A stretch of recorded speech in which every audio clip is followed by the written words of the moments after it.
Ah, there you are, patient firtless, forever patient, waiting for order of magnitude to go back to what he does instead of riff-raffing around with fucking ramblings and all the rest of it and going after strange, perverted people. Okay, so I promised I would do a session at night, and because the activity sort of ramped up a little bit lately, and I kicked myself for not actually doing a session when it happened, but wifey hasn't been very well. She's making a good recovery. Just want to say how proud I am of you lot who went to the channel, and you were pretty damn respectful of heart progress, but you just told them how it was. No, go away. So, Alice Day is coming. Oh, Jesus Christ. April the 25th. Those sick people will get a day of recognition. And yeah, they'll be in some safe space so nobody does anything stupid. Because they are like the most hated people going, and with good reason too as well. So, I did actually do a session it's last night, we want to call it, this morning even, but it was really, really rubbish, and I'll tell you why in a second. Let me just walk past these people, because I hate talking to myself in front of people. Don't know why I'm self-conscious like that, I just am.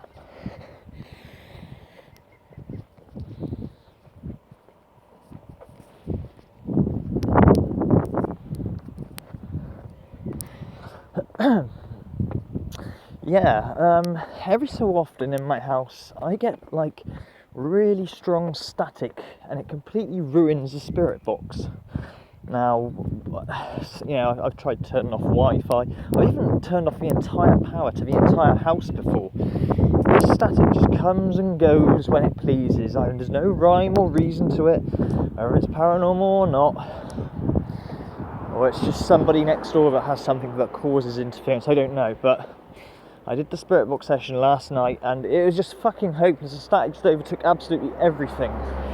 It's the strongest it's ever been, in fact, and it was just fucking pointless uploading it. I know I used to pretty much upload any session I put up, whether it's good, bad, you know, really strong contact or nothing, and the idea being was that if you bought yourself a Spiritbox because you haven't got one, that you'd know that, you know, it's a hit or miss thing. It's not really a, you know, fucking telephone to the dead, as they used to say when these things were sort of first founded in sort of 2000 and, well, they started picking up pace in 2012, I suppose you could say.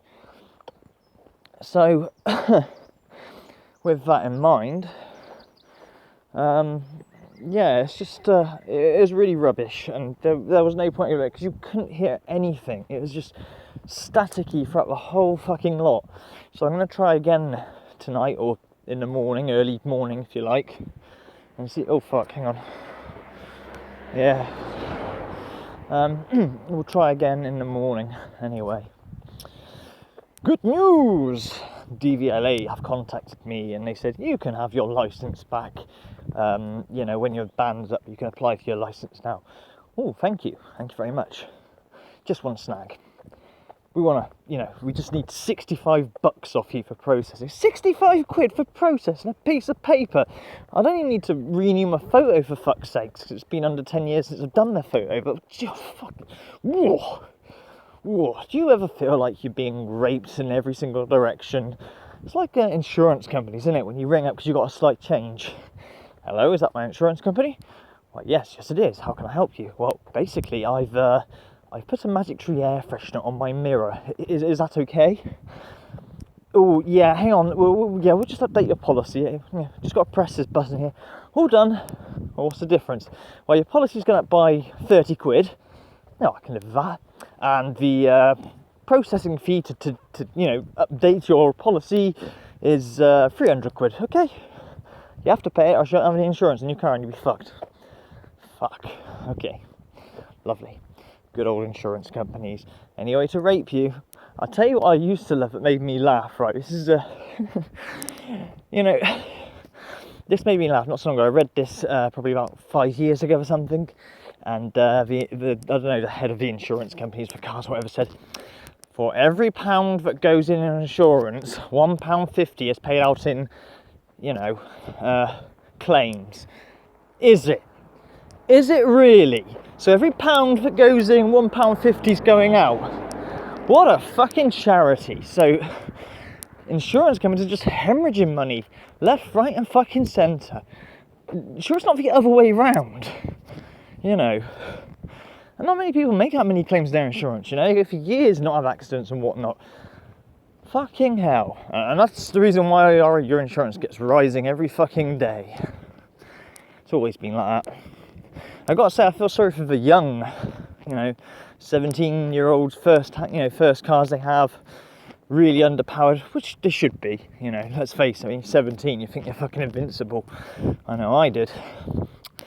And I had a fateful car to start with, a Citroen AX. They're so prone to rolling, and that it did.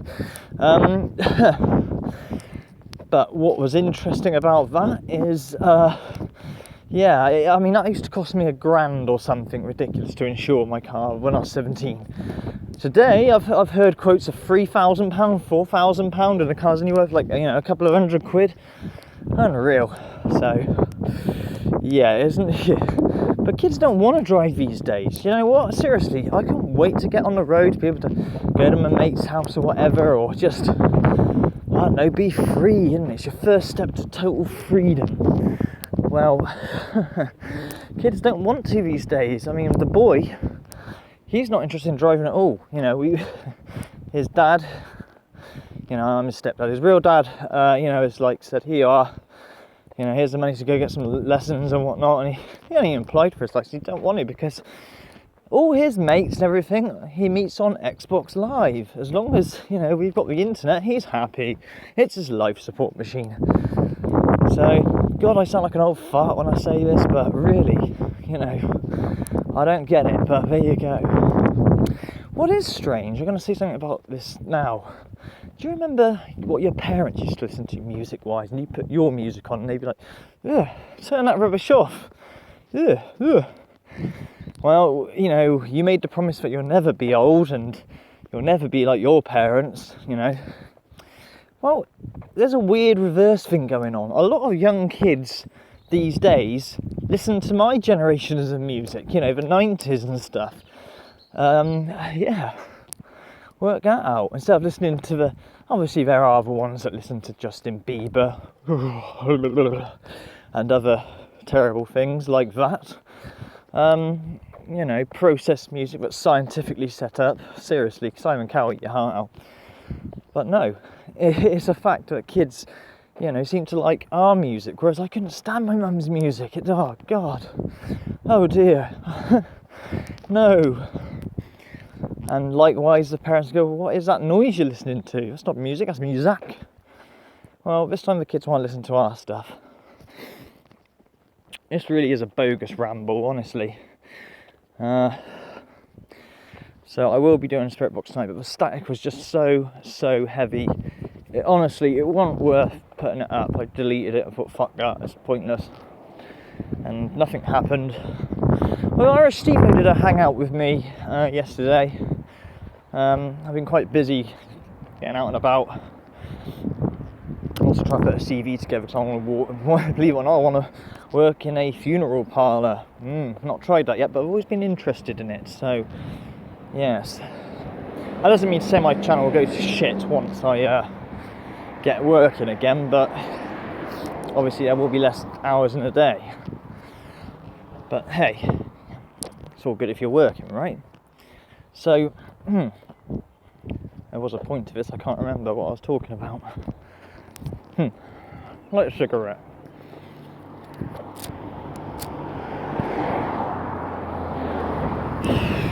Up the traffic, nearly home. Yeah.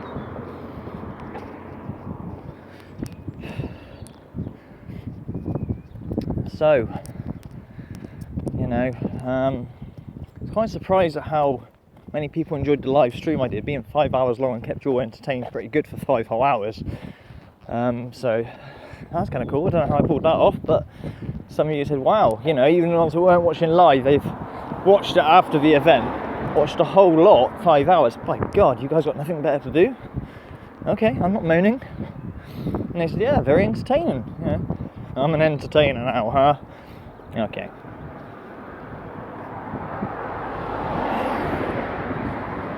So, it's evaluating what really is my channel for and what do you want with it. Obviously, it started off with paranormal, and it still sort of is the story of what I've experienced and trying to get your stories, what you people have experienced. I always like to know. But I've always done these little vlogs, if that's what they're called, doing O'Reilly, as Proven Demons once coined it as. So yeah, and I want to get back into the swing of it, being as the weather's starting to get nice. Well, it's looking pretty fucking rainy at the moment. Hopefully, over the coming weeks, once my data allowance goes back, me and High Priestess will stream in that cemetery around the corner from where I live, and you know, maybe we'll get something good off that. I don't know. But it'd be nice to get out and go to some actual well-known haunted places. I really want to go back to Roundway Hill, obviously, because that's where I went with Paranormal X, and it was a really good videos, really good sort of evidence there with the K2 and all the rest of it. Remember, there's nothing electrical there whatsoever, nothing. So really good. So we can try that again, maybe. I don't know. So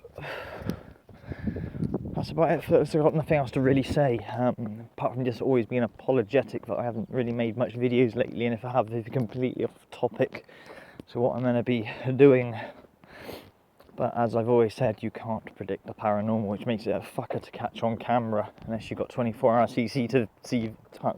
CCTV, closed circuit television. And then you got to go through all of it. But yeah, I did a hangout with Irish Steve-O, and I went downstairs, and he said he heard a man's voice go through the microphone, and a woman's voice after. He couldn't quite understand it. So stuff does happen still. Usually out of sight. They always fucking hide, don't they? Strange. Anyway, we'll leave it at that. Catch you later, firtless, and that was a big box. What's in there? So, if I upload this or not, I don't know. If I do, you'll see it, and I'll see you tonight, hopefully.